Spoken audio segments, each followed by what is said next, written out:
Hi, my name is Trish, and in this video I'll be talking about all the books that I read in 2025. And before I get into it, I have my fan on because it is it is hot in here. It is so fucking hot here. I put a dead cat on my camera. Not an actual dead cat, you know, that fluffy thing that they have on cameras. Jesus Christ, why do they call it a dead cat? But I'm hoping it lessens the wind sounds a bit, and if it doesn't, I'll try to edit this in post. But if I can't clean the audio up, I'm sorry, you're gonna have to deal with a lot of fan noises. It's hot.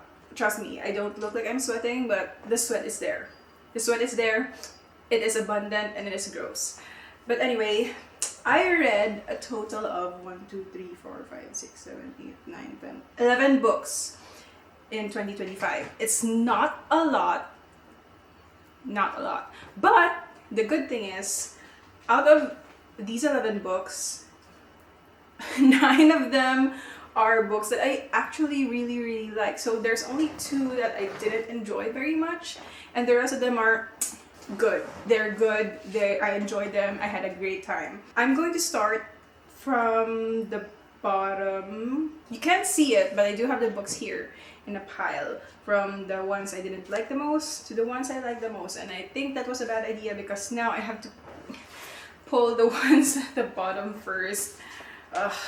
Let me rearrange this so that I don't have to struggle. Okay. Should have done this before filming. Okay, we're ready. So the first book on this list, and the one that I dislike the most from last year, is An Enchanting Case of Spirits by Melissa Holtz. This is about a woman who lost her husband a year ago. She's not feeling good, she's still grieving, and her friends and her daughter are concerned for her. And one night, her friends invite her to spice it up a bit for her birthday. So they go to this tarot reading, they go to this tarot reading. Something happens during the reading that ends up with her essentially seeing ghosts in her house, and these ghosts communicate to her and to her only. And so she has to navigate this new ability while also trying to find out the truth about what happened to her husband. But also, she also has to deal with these feelings that she's developing for her neighbor. So when I picked this book up, I was expecting like this really fun adventure with her friends where they have to deal with like pesky ghosts and mysteries and just very 13 going on 30 vibes, I guess. I'm not going to deny that this book does have its charms. The main character is actually likable. She's easy to follow. Her friends are also fun. I like their friendship group because they're 40 years old, so they have their own personalities, they have their own preferences. We see that throughout their friendship. They bicker, but they also have a very mature way of treating each other and the situations that they have to deal with together. That was really refreshing. And the love interest, the neighbor, was also very charming. He was a cop, but that was the only downside to him. What I didn't like about this book was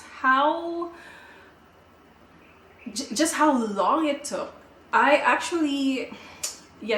guess I could say I DNF'd it. I reached up to this point before I gave up on just actually reading it, and I skimmed the rest of the way just so I could find out what happened to her husband. And it is ridiculous how I got this far into the book and nothing was still happening. I am not kidding. The tarot reading and the main character being able to see ghosts happened right around here. Somewhere here. So the hauntings, the spooky stuff, the fun stuff already happens right around here. This chunk of the book is just spent on the main character being in denial about her being able to see and talk and interact with ghosts. So this whole chunk is just a cycle of us following the character as something happens to her that's ghost related.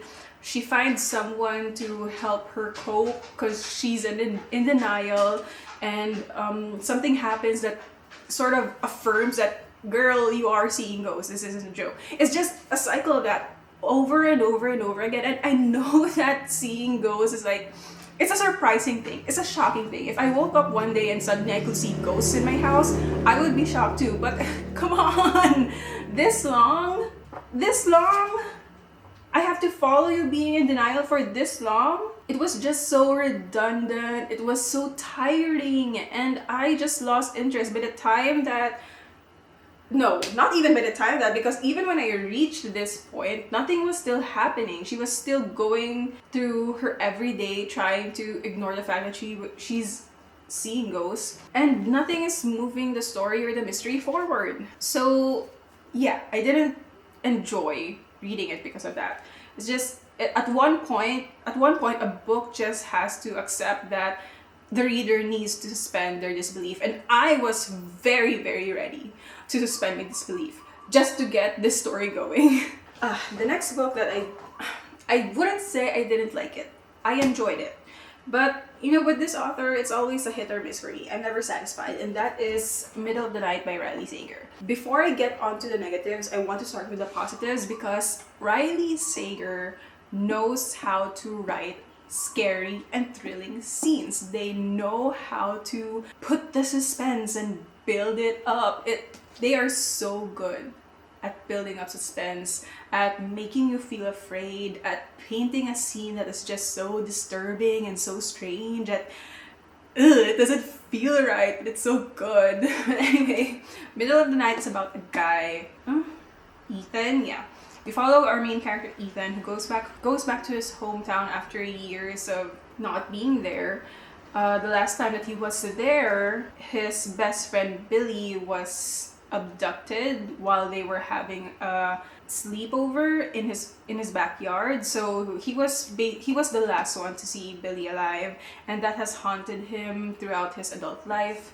And he's come back to his childhood home because his parents have moved away, and once he arrives, strange things start to happen. Strange things that sort of point to Billy's presence, and so this ignites a curiosity in him to find out what really happened to Billy. And suddenly the neighbor that he grew up in becomes very suspicious. It doesn't seem like the safe neighborhood that he thought it was. And there's also this research facility close to their neighborhood, and there's always been something wrong about it. And Ethan conducting his own investigation on Billy's disappearance leads him to this research facility. And yeah, it's a standard Riley Sager book. I think they do this a lot, where they splash in a generous amount of supernatural thrilling scenes, and it ends up not being very supernatural, which I don't mind. What I do mind is that Riley Sager's conclusions just always feel dissatisfying to me. They always end up feeling all over the place for me, really messy, very scattered brain for some reason. There's this scene where Ethan just jumps from one suspect to another, and it's so funny because at one point he even suspects himself. And it's just so funny. The logical jumps that he takes to suspect one person and then another person and then another person, instead of coming across as shocking, it almost felt a bit circus-like. During one climax scene, there's this confrontation between three characters, and Ethan is just accusing everybody, and then there's this reveal about Ethan, and then the whole time in my head there's this circus song going dun, dun, dun, dun, dun, dun, dun. It was a silly scene. I'm sorry, but it didn't bring the shock. It wasn't thrilling. It was just silly. Anyway, like I said earlier, despite that, Riley Sager knows how to write scenes that are scary and made me feel uncomfortable, which is why I get a bit frustrated when I'm not satisfied with their conclusions, because the build-up is so good. The build-up in his books are so good, but somehow they just don't land in a way that makes me feel content.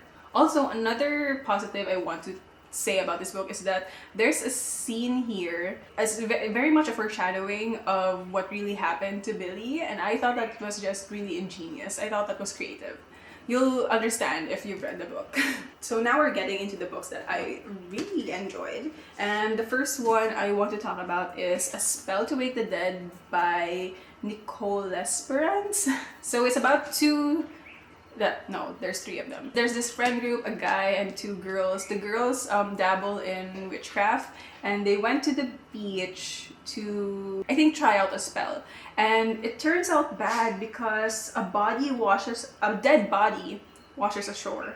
And after that, strange things start to happen to one of the friends. Oh, is my battery dead? That fast? No. We lost the golden hour. I lost the golden hour. And the sun looks so pretty too, and now I have this gross indoor lighting. But anyway, where was I? Yes. A Spell to Wake the Dead by Nicole Esperance. As I was saying, they found a dead body by the beach. And to make matters worse, who's the best friend again? Nora. So the main character is Mazzy. Her best friend is Nora. Nora is the more intuition, energy kind of witch between the two of them. Mazzy is very by the book kind of witch, very Hermione Granger. Nora starts hearing voices, not voices, a specific voice in her head. And this voice guides her to find more dead bodies, and things start to become really dark, really creepy, and Mazzy has to do something before Nora ends up being one of the dead girls that they find. This book is a story about witchcraft, a story about friendship. It's really good. It's not groundbreaking, it's not life-changing, but it leans more into the scary parts. There's a generous amount of it in this book, and I really like that. It was really creepy. It gets under your skin. The way that Nora was being influenced by this voice, it really portrayed it as this sinister thing that started changing Nora. There were a lot of scenes where she was just very, very annoying. I found her to be a very unlikable character, and I understand that a huge part of that is because something or someone is influencing her to be that way. It did not make her any less unlikable though. Mazzy, on the other hand, I found myself rooting for her. I didn't really like her either. The characters here are pretty much playing their roles. Mazzy is the very by the book kind, she doesn't want to break rules kind. Nora is the intuition type, she's very impulsive, very more free-spirited, more curious and reckless. And then there's this guy friend who is Mazzy's crush. There's this thing going on between them which kind of annoyed me. It annoyed me. It made me feel things, some of them good because there were some sweet scenes between them. What annoyed me was that it's pretty much obvious that they both like each other, but I guess they're at that age where he can't possibly like me. It's just, he likes you and you like him. And at this point, you're the one getting in between you and him. But the romance is pretty much just a side story, a subplot in this book. It's pretty much a friendship story, and as anyone who has watched my previous videos before, I love friendship stories. And while this might not be a very notable one, it's still a very fun read. I also really like the witchcraft elements here because it's very detailed. They really go into the specifics of what are they using and what is it for. They're using these combinations of these herbs and this type of reading. What do they want to get out of this ritual? So it's very well researched, very detailed. I really enjoyed it. I really like reading all the witchcraft elements of this. It's not just surface level witchcraft. When I read the scenes where Mazzy and Nora do their witchcraft things, it's really believable that these two have been doing this and studying this for years, that witchcraft isn't just something they're interested in, it's a part of their lives. The next book is The Second Chance Convenience Store by Kim Ho-yeon. The light is so bright now, I don't know if you can see the cover, so I'll just... This is the book!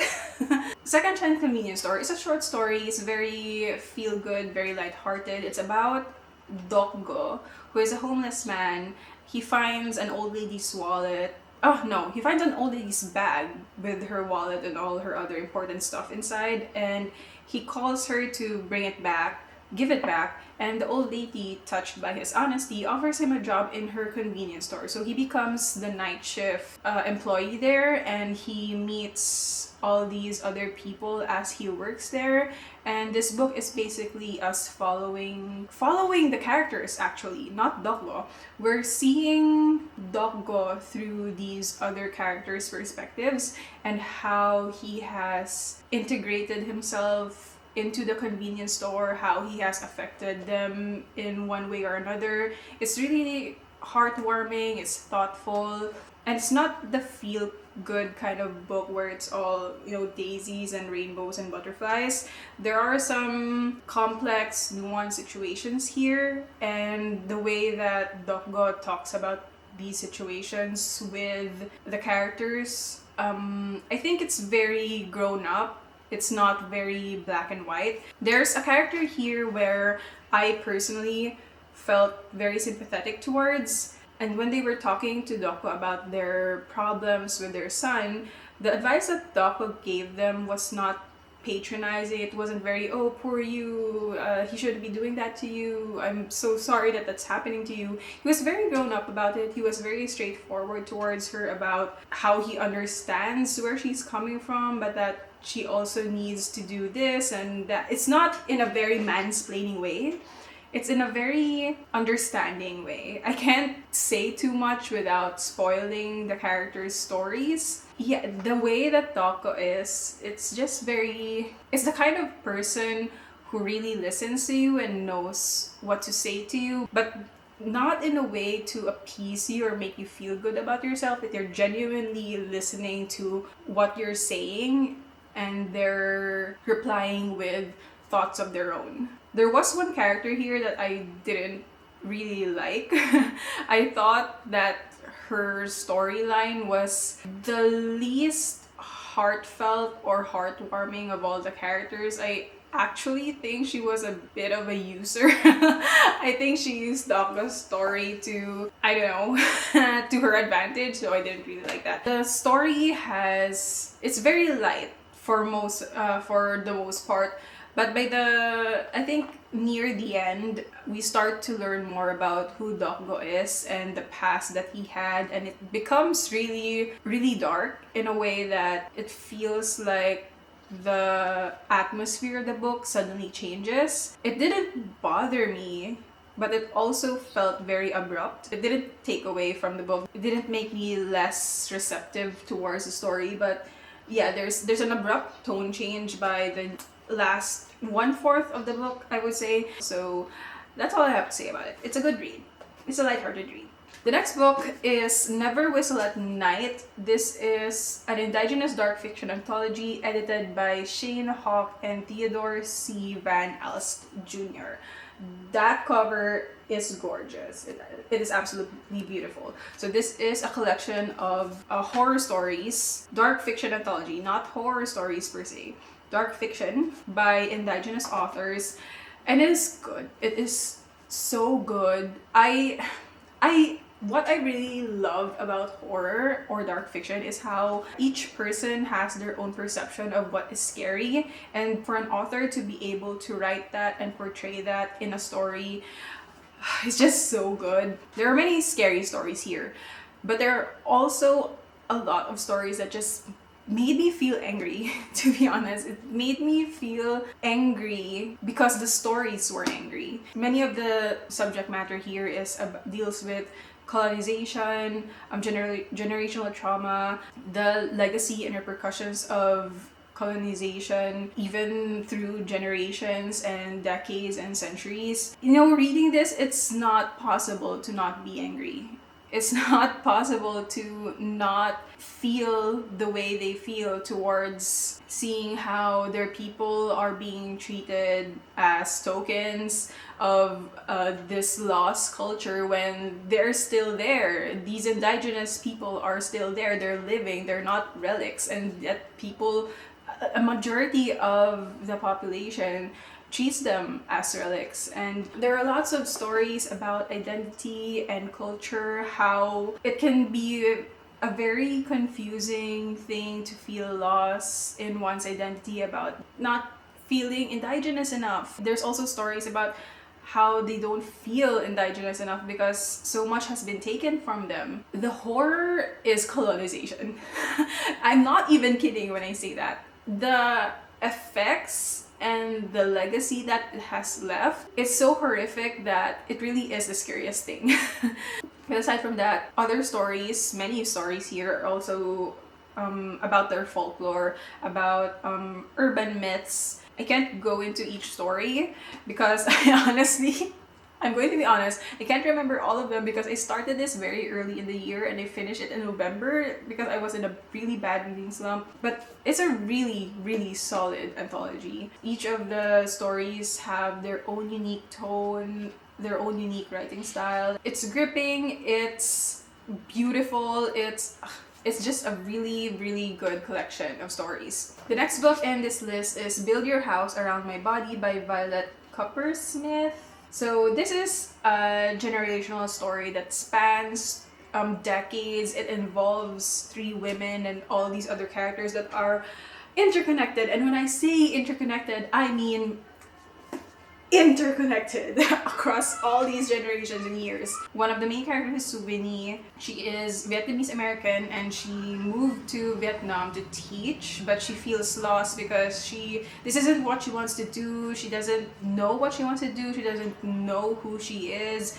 In that point of her life, she feels very lost. And then we have another character named Bin, she grew up in a poor family. She wants to go to the city and she has these 2 guy friends and she's really struggling to just make it out of there. And then the other woman, who I think she's the catalyst to a lot of these events that tie them all up together, but she doesn't have a very big role aside from that in the story. But she gets lost in a forest, something happens to her, and that's what sets off all these things that eventually connect everyone together. But the main characters for me are pretty much Bin and Winnie. Yet this is a story about revenge, about women feeling lost and angry about the roles and the boxes they are placed in by the people around them, especially men. This is very genre bending. It deals with folklore, it's a bit historical. It also has supernatural elements, horror elements, and a part of this book is horror. Not all of it, but a part of it. And the part of it that is horror is one of the most terrifying horror stories I have ever read.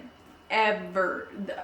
The way Violet Coppersmith wrote that part of the story, absolutely terrifying. I could not sleep. I was scared to sleep after reading that. This is a very heavy story, very complex.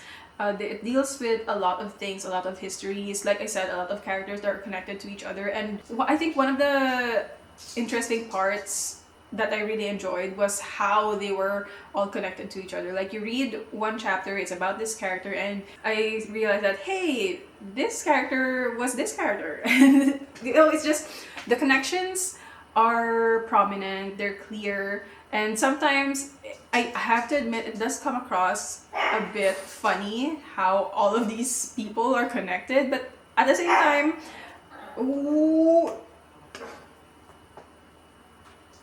something is flying inside the house.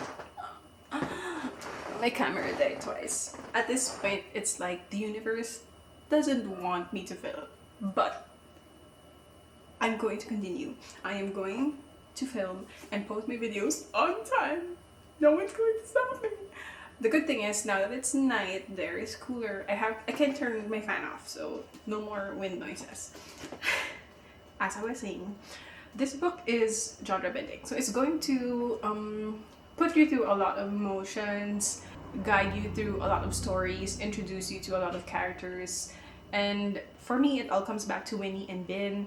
These are our two main characters. The story pretty much revolves around the two of them. They're both women who feel lost because they want something in their lives, but they feel restricted by the boxes they are placed in by the people around them. There's Winnie, who is alone in Vietnam. She feels isolated in America, feels even more so in Vietnam, and she feels like everyone she meets just either wants something from her or she doesn't live up to their expectations of her. And for Bin, she knows what she wants, but she is held back by her situation in life.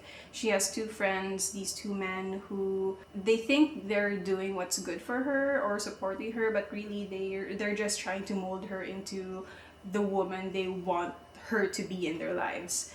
The ending for both Winnie and Bin, personally for me, I felt like it didn't need to be satisfying, it didn't need to be clean. Considering the journey that we went through with them in this book, I thought that the ending was worthy of what we've seen from them and what we've experienced with them. I think in the end, they both found something that for once was in their terms and was satisfying for them. The next book is actually a reread. This is The Honjin Murders by Seishi Yokomizo. This is a Japanese murder mystery. It is about a newlywed groom and bride who are both murdered in their quarters. There's no sign of anyone breaking in, and to make matters strange, there's this eerie sound of a musical instrument being played before they were killed. So we follow amateur detective Kosuke Kindaichi as he investigates, and I really liked this book when I first read it, and I really liked it the second time I read it. Seishi Yokomizu is a very masterful writer in not only creating an ingenious mystery, but also setting up a very suspense-filled atmosphere. He really leans into the more scary elements of the mystery, really builds it up. He has a flair for the dramatics, and I really like that. The mystery is also very easy to follow. It's not easy to solve, but it's pretty straightforward. The clues are clear, and the conclusion was just very ingenious, very creative. I enjoyed it. The next book was something that I bought impulsively from the bookstore. I actually didn't know what it was about, but the synopsis was intriguing because I do love a good camping story. This is How to Survive Camping: The Man with No Shadow by Bonnie Quinn. I'm not really sure, but I have read that these stories have already been published in Reddit, and this is like a compilation of each saga, I think, or arc of the story. And for this one, it's about the man with no shadow. In this book, we follow Kate, who inherits a camping ground that has been in her family for generations. This camping ground has a lot of supernatural elements and creatures in it, and it's her job to keep those creatures in the campgrounds and to keep the campers alive. A lot of things in the story requires you to suspend your disbelief, but it's not hard to do so. The story is really engaging. The world building and the lore is pretty convincing. It's interesting, it's gripping, and it's very faithful to itself. One of the fun things in this book is that there's a set of rules in the campgrounds that people need to follow so that they don't die, and those rules are pretty much the foundation of the story of the book. It all goes back to those rules, so it's not just made up to make the campground seem scarier. There's a story behind each rule, there's a reason behind each rule, and I like that throughout the story I could go back to those set of rules and understand why they were there in the first place. Those rules have consequences for the story, and I like that. I also really like Kate as a character, although I do feel very sorry for her because she is going through it. She is going through everything. I am surprised she is not dead, to be honest. I am surprised with all the things that she goes through. I am on Kate's side from page one. I feel so bad for her at one point in the book because some things happen that ends up with her being isolated and alone, and she is doing so much and she gets so little and she deserves everything.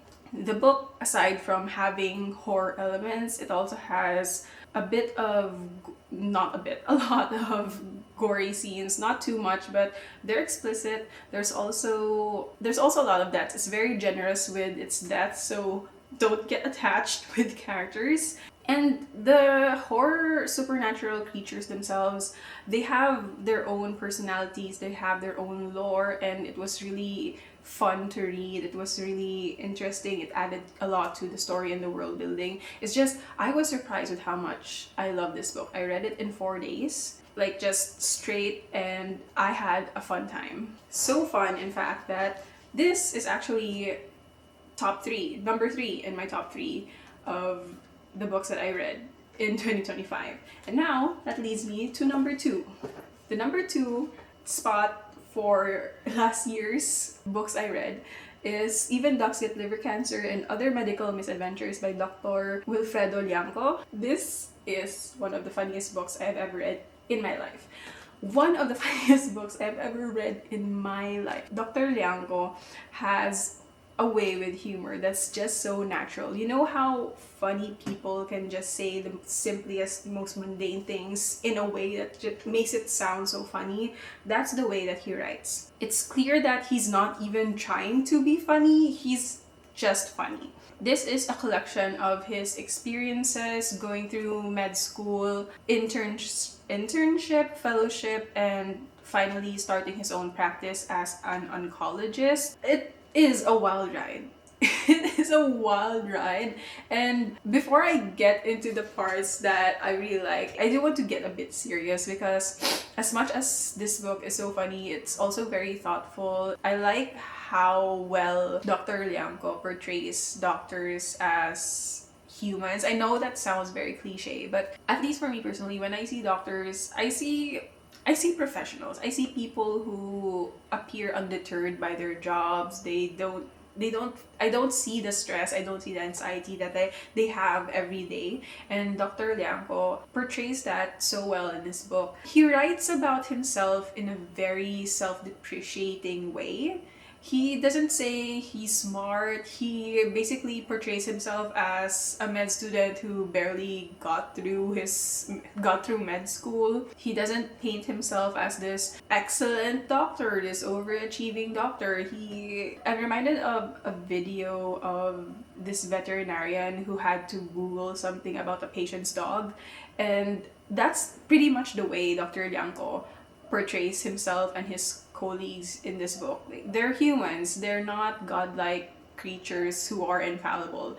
They're humans who have biases, who work in a field that requires a person to be as unbiased as possible. And he shares his experiences with his patients, his frustrations with his work, all the times he's felt disillusioned. He's very thoughtful in the way that he writes it, very human and very raw in the way that he shares his experiences with the reader. And now for the fun parts. Oh my god. One of the first things I want to point out is that I think 100% of the names in this book are fake. And creating fake names for the people you know is not new in publishing, but I just want to point out some of the names that he gives his colleagues. There is Alanis Cornucopia, and then there is Dr. Cara Georgina Luciana Borgia. And I don't know if that's a real name. If it is, I'm sorry, but it is one of the bougiest names I have ever heard, I have ever read. This is the name that made me realize that, oh, these names are fake. These names are 100% fake. Dr. Athena Motherella Thunderella. I don't know how he comes up with these. There's also Rihanna Blajanella. There's Blasilda. He calls one of his friend's mother's name. He calls one of his friends' mother Blasilda. There's Countess Anastasia Romanova, his secretary. Oh my god. So the names are a fun bit. But also there's just his experiences. There's there's a lot of them. See all of those light blue and yellow tabs? Those are all the funny parts of the book. And let me find some of this. There are some scenes that I want to share. There's this particular experience he had about, you know how doctors talk about their patients every day, they call it rounds, I think. Sorry, my experience in the medical field is solely based on Grey's Anatomy. Anyway, they're making their rounds, they're talking about their patients, and there's this one doctor, I think it was Dr. Borgia, the one with the bougie name. She's the kind of doctor who wants you to know everything about your patient, like everything, even the most mundane things, how they like their coffee, what a jeepney route do they ride to home. So one of Dr. Nyanko's colleagues, Maan, has a patient who is a jeepney driver, and while they're making their rounds, Dr. Borgia was all, oh, so he's a jeepney driver, do you know his daily routes? And Maan goes on a complete spiel of her patient's jeepney route from beginning to end. Like, he begins in Katipunan, passing by UP Integrated School. He then turns left to UP Diliman, to the entrance to the Islamic Studies building, blah blah blah blah blah.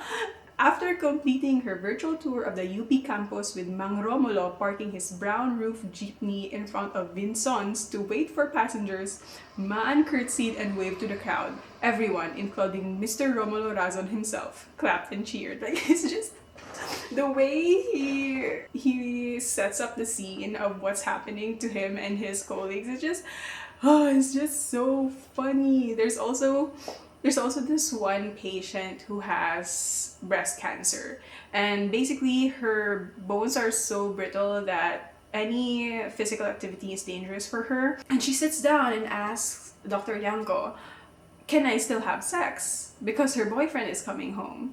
And then Dr. Yanko and his colleagues basically huddle together for half an hour discussing all the worst case scenarios of what would happen if she had sex, and what if she has sex doggy style? What if she has sex missionary? It's just a really, really funny scene. One last scene that I think I want to share is he's trying to dabble into some of his hobbies, one of which is creative writing. So he gets into this workshop and they have this exercise where they write a short story, and the teacher shares it to the class without saying who wrote it, and the class has to give their critiques. And there's this one story about a family that everyone is just piling up on. Everyone is just criticizing it to filth. They're destroying it. They're saying it's a snooze fest. It's the worst thing they've ever listened to. And when the teacher tells the writer to reveal themselves, it's this really nice old lady in their class who is an empty nester. So she actually joined the creative workshop to feel less lonely, and everyone was so guilty that they immediately backtracked. They're trying to say nice things about her, like, oh, actually it wasn't that bad, actually I like the way you portrayed this and that. And the way they were all backtracking, and the teacher was just there sitting all smiling smugly because he knew what he made them do. It was so funny. There are a lot of funny scenes, a lot of touching scenes, a lot of thoughtful scenes. So it's a really good book. It's insightful, it's delightful, and I highly recommend it. This is one of the books I will recommend anyone and everyone to read. And finally, my top one goes to two books because they're part of a series, and it's my new favorite series of all time. It is the Anna and Din mystery. I know that's not the name of the official series. I think it's The Shadow of the Leviathan, but it's The Tainted Cup and A Drop of Corruption by Robert Jackson Bennett. This is the first time I have read a murder mystery in a fantasy setting. I love murder mysteries. This is the first time I've read it in a fantasy setting. I know that these books get categorized under fantasy in Goodreads, but it's a murder mystery just in a fantasy setting, but it's mainly a murder mystery. It's very ingenious the way Robert Jackson Bennett built the world, the lore, and the mystery. One of the things that really impressed me was I kept thinking, how is the magic system and the world going to affect the mystery? Because these aren't just normal human beings. These are humans with enhanced capabilities. How is this going to affect the mystery? And he builds it up so well. It's ingenious, it's creative. In no part of the book was I ever right about my suspicions. I had my suspicions, and it was such a thrilling and fun ride to just follow Din and Anna as they solve these mysteries. So in The Tainted Cup, we follow Din and Anna's first mystery together. It's about these group of people who are being killed via plant. So there's a plant that grows inside of them. It bursts from their body, basically just destroying their bodies. It's very morbid, very gory. And these cases reveal a deeper corruption in the empire, and they have to solve it. We're introduced to who Din and Anna are. We're introduced to their dynamic for the first time, and it's really fun. It's really intriguing. It really sets up the tone of the entire series. And for A Drop of Corruption, it follows Din and Anna as they go to Yarrow, which is this small kingdom that the empire is like renting. Yeah, basically there's someone who has disappeared and is found dead. There doesn't seem to be any way that they could have disappeared from their room. No sign of forced entry. It's a very puzzling case, and like the first book, it reveals a deeper corruption. And I have to say that between the two of them, I do like The Tainted Cup better, only because in A Drop of Corruption there is a certain element here that made me feel a bit off and uncomfortable. Not uncomfortable, but a bit bothered. The series does delve into political themes, and in this book, I don't want to spoil it too much. I'll try to discuss this without giving away too much. But yeah, Yarrow is the small kingdom that's still under a monarchy, and the empire is doing some things in their property. So they're basically paying Yarrow, and the context here is that the empire is basically an invading force. They're not invading Yarrow physically, but they're doing it through money. But it's still an invading force. And reading Robert Jackson Bennett's author notes here, they discuss that the message of the book is basically about how authoritarian figures can rise up in any form of government. Whether it's a monarchy or a democracy, there are people who genuinely believe that they're doing what's good for the world, that they're the ones who should be dictating how people should live their lives, and because they truly believe that they're doing something good, they can justify all the evil things that they're doing. Those themes have been discussed and portrayed really well in this book. But I also think that inadvertently, that political part of the story leans a bit pro-empire, pro-colonization. In a sense, there's a lot of well-deserved criticism towards Yarrow. Through one of the characters, Malo, it's being discussed how the empire's intervention is actually helping the people of Yarrow, escape the abusive and the traditions of Yarrow noblemen enslaving civilians. It's a very delicate, nuanced situation. What I didn't like, I guess, is how easily Yarrow was being criticized for its corruption, but the Empire wasn't. Like, the Empire in this situation was being painted as like this savior helping the Yarrow people, when the truth was the Empire was investing on Yarrow because it had something to get from Yarrow. I think this could have been solved if even just one of the characters was critical of the Empire. But any criticism of the Empire in this book strangely was met with dismissive attitudes, especially from Anna, which kind of disappointed me because I never pegged her to be very pro-Empire from the first book. I get what Robert Jackson Bennett was trying to say with these being against authoritarianism, is that a word? Being against authoritative figures, but I guess inadvertently, indirectly, and I genuinely think that was not what they intended. The story did sway a bit pro-Empire, so that was the part that made me feel uncomfortable. But yeah, these two are still my favorites of 2025. I had a really good time with them, and the third book is actually my most anticipated book for this year, and according to Goodreads, it comes out on my birthday, so thank you. That is it for... my books just fell down. That is it for all the books that I read in 2025. They weren't a lot, but a lot of them I liked. So share your favorite books of 2025 in the comments. Engage with me. Talk to me. I'm lonely. And I will see you in the next video. Bye.